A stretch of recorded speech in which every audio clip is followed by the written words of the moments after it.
There is a new report that the Washington Commanders are likely going to take LSU quarterback and last year's Heisman Trophy winner Jayden Daniels with the number 2 overall pick in the 2024 NFL Draft. Today we're going to be breaking down this rumor, and then also make sure you guys stick around because I have 2 moves in free agency the Commanders could still make to make this team better. Before we get into today's news and rumors action, make sure you guys click that thumbs up icon. Right now, if you're excited for the 2024 season, it is going to be the first year of the Dan Quinn era. A bunch of new players coming in here. Bobby Wags, Frankie Louvu, Tyler Biadasz, and who knows who they're going to get in the draft this year as well. So make sure you guys click that thumbs up icon right now if you enjoy the content here on the Commanders Report. So let's get into this report here from Albert Breer, one of the more respected reporters out there in the National Football League space, who says based on the conversations that he's had with people around the league, the expectation is that the pick at number 2 overall in this year's NFL Draft is going to be Jayden Daniels, the quarterback out of LSU. This is what Breer had to say yesterday. The more I've started to ask around, it seems like Jayden Daniels is probably the leader in the clubhouse, talking about the Commanders clubhouse, to be a Commander. Now, personally, guys, you guys probably know how I feel if you've watched the show in the past. Personally, I have Drake Maye as my number 2 overall quarterback in this year's draft class, and I would take him over Jayden Daniels if I were in Adam Peters' chair. Actually break down both Drake Maye and Jayden Daniels' game in the scouting report video that we put up earlier I think about a month ago at this point. But, plain and simply, at the end of the day, I do think Drake Maye maybe has a little bit more of a higher floor than Jayden Daniels. But to be clear, I am not somebody that's going to cry if the Washington Commanders take Jayden Daniels. I consider both these guys blue chip prospects that are going to be very exciting and promising quarterback prospects entering the National Football League. So if the Commanders end up making the move for Jayden Daniels, my grade when it comes to Jayden versus Maye is very, very close. And even though I would probably rather go with Drake Maye, I think Jayden Daniels is a fine quarterback prospect with a sky-high ceiling, and I'd be super excited to see him in a Washington Commanders uniform. Here's my scouting report on Jayden Daniels, my shortened version. You can check out the video we put up earlier on today's show for the full scouting report. But plain simply, guys, he is a dynamic rusher. I think immediately when he comes into the league, he's going to be upwards of probably about top 3 quarterback rusher in the league right away, right up there with Justin Fields and Lamar Jackson. At least in my opinion, he is that good as a rusher. And he's also got great deep ball accuracy, and he puts fantastic touch on that deep ball. So he's going to be somebody that's going to be airing the ball down the field in the National Football League, and he throws that with accuracy and touch. It is a super catchable football, which is why his number 1 receiver last year, Brian Thomas Jr., led the FBS in touchdown receptions, and Malik Neighbors, is going to his other receiver is probably going to go top 5, maybe even top 10 in the NFL Draft this year. So he had 2 really great receiving options. Now the cons to Jayden Daniels' game is that he has a hard time seeing and throwing over the middle of the field. He has the frame to throw over the middle of the field. It's not a height issue like it is with, say, a Russell Wilson or a Kyler Murray. But with Jayden Daniels, he's somebody that if you watch his film and if you watch actually his highlights, count how many times he is throwing an in-cut over the middle. It's not very often. Last year at LSU, it was a lot of go routes, it was a lot of fades, and it was a lot of posts, all right? So it was a lot of true deep passes, and Jayden wasn't somebody that really progressed to the middle of the field throwing over there enough, in my opinion, to really be confident in that in his game as he becomes an NFL pro. And given that he was in college for so long and he still hasn't developed that side of his game, it could still come in the National Football League, and if it does, watch out. But at the end of the day, man, I do think Drake Maye is probably a better passer over the middle of the field right now, which is one of the reasons why I would rather take him. But at the end of the day here, man, Jayden Daniels is worthy of a top 3 pick. I think he needs to fill out his frame a little bit more because right now he's pretty darn skinny at his height, which I think, and he also takes a lot of big hits on his film. So I worry that at the NFL level, if he takes those same types of big hits as a rusher, it might lead to some broken bones. It might lead to some major injuries, and that's something you have to keep in mind if you're going to take Jayden Daniels at number 2 overall. But overall, my take on Jayden Daniels, guys, is that I would rather take Maye. I think he's the safer choice. I think that he's younger, so he still has more room to develop. Also, I think he's got a better frame than Jayden Daniels does. Jayden is still pretty skinny, whereas Drake Maye is pretty filled out. And then also, I think that when it comes to throwing over the middle of the field and attacking the intermediate part of the field, Drake Maye is already better than Jayden Daniels in that area of the position. So Jayden still has a little bit of a ways to go, plus he's getting up there in age, plus he still has to fill out his frame.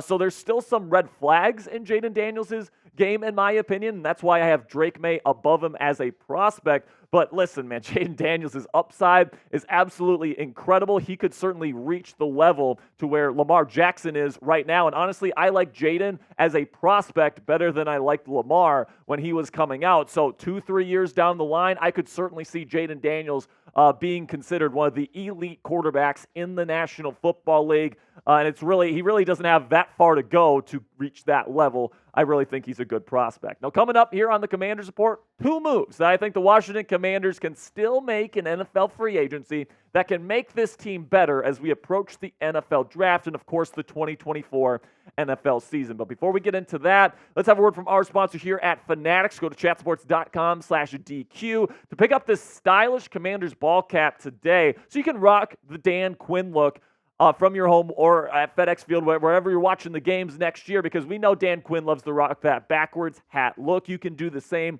right now by getting a great deal. It's actually on sale right now with our friends at Fanatics when you use our link. Go to chatsports.com/DQ to get this awesome Commanders ball cap in your collection today.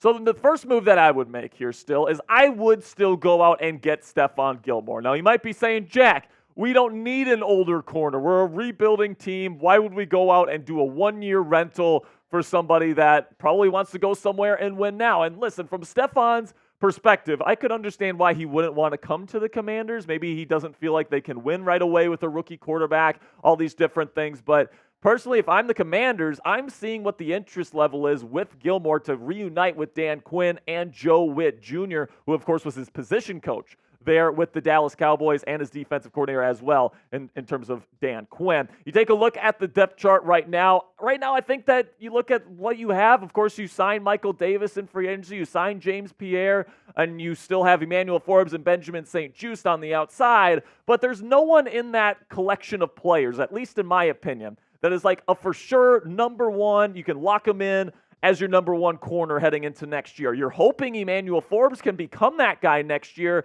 but what's the plan if he doesn't turn into that guy heading into year 2, which is at least a very significant possibility at this point. So what I would do is I would bring in Gilmore on a 1-year contract to be the CB1 for this next year. Very similar setup to what they're doing with Bobby Wagner this year, right? You're bringing in Bobby Wagner to be a culture leader, to be a team captain, to be a green dot in the defense for 1 season, really establish the winning culture here in Washington, and then he's probably going to dip. All right, Stephon Gilmore can do something very similar where he comes in, he can be a leader in that locker room, he understands what's expected from the position in this defense, and he can kind of mentor some of the younger guys in this room. And honestly, I'd feel a lot more comfortable with Emmanuel Forbes as a number 2 option this season, and he proves himself as a true number 1, than going into the year hoping and praying that Emmanuel Forbes can become that true number 1 cornerback that can go up against the likes of A.J. Brown in your division, against either probably Marvin Harrison Jr. or Rome Odunze or Malik Neighbors with the New York Giants at that number 6 overall pick. Somebody that can go up against CeeDee Lamb with the Dallas Cowboys. All right, Gilmore went up against CeeDee every single day in practice. I think Gilmore is somebody that can come in for a year, do that for you, and I think that he really does bolster this secondary moving forward if you can make that move. If you can get him for less than $10 million on a 1-year contract, I think he provides a lot of value and would make this team better immediately. Now, the second move that I would make if I were the Commanders is to sign offensive tackle Mekhi Becton. Now, of course, he was drafted in 2020 by the New York Jets as somebody that was hulking and somebody that needed to kind of develop a little bit, all right? But this guy is massive. He's got really good movement skills. He's got good athleticism. And you look at the Pro Football Focus grade last year, it wasn't exactly what you wanted to see. 53.2, that's why the Jets aren't bringing him back, but he's only 24 years old, and he still has that incredible athletic profile that can translate to either side of the offensive line that the Commanders would want to play him in. Now, he has had major injuries that kind of derailed his 2021 and 2022 seasons and his overall development as a pro. But in his first season in the National Football League back in 2020, he had a Pro Football Focus grade of 74.4, which is pretty darn good. And heading into the 2021 season before he ended up getting injured, he was being considered as the legit bona fide left tackle of the New York Jets before, of course, those injuries kind of derailed everything in his time there in New York. And right now, he's a free agent. He's still available, and I think you can get him at a relatively cheap price. And if you look at the options right now for the Washington Commanders at tackle, you don't really love them. I mean, I like Cornelius Lucas as a swing tackle, somebody where if somebody gets hurt, he can go on either side of the line and survive. And then Andrew Wiley, you're paying him a big contract, but he did not have a good season last year. You can bring in Maye Becton, and he can play on either side of the offensive line, whatever you need from him. And then also, it gives you options in the draft. If you have Maye Becton on your roster, somebody that can play either left tackle or right tackle, all right, you can, if there's a good tackle prospect there at any point on day 2, absolutely, you can just scoop them up whenever the value is there, instead of your current situation where you kind of feel desperate to draft one probably in round 2 if you're the Washington Commanders. And that's not something, and that's not a position that I want this team to be in. So I think you can get Maye Becton, who's still really young, still has a lot of potential to be a good offensive tackle in this league, and you can get him for a team-friendly deal that's going to allow the Washington Commanders to have options in terms of drafting a new offensive tackle in the NFL draft this year. I think that provides enough value for me to bring him into the fold. But let me know down there in the comments section if there is anyone available in NFL free agency right now that you still think Washington should sign and add to this team. I want to see what kind of ideas you guys got down there in the comments section, and who knows, we might even use your idea on a future edition of the Commanders Report. That's going to be it for today's show, guys. I appreciate all of your support. Make sure you guys click that subscribe button right now for the latest Commanders news and rumors updates all throughout the 2024 offseason.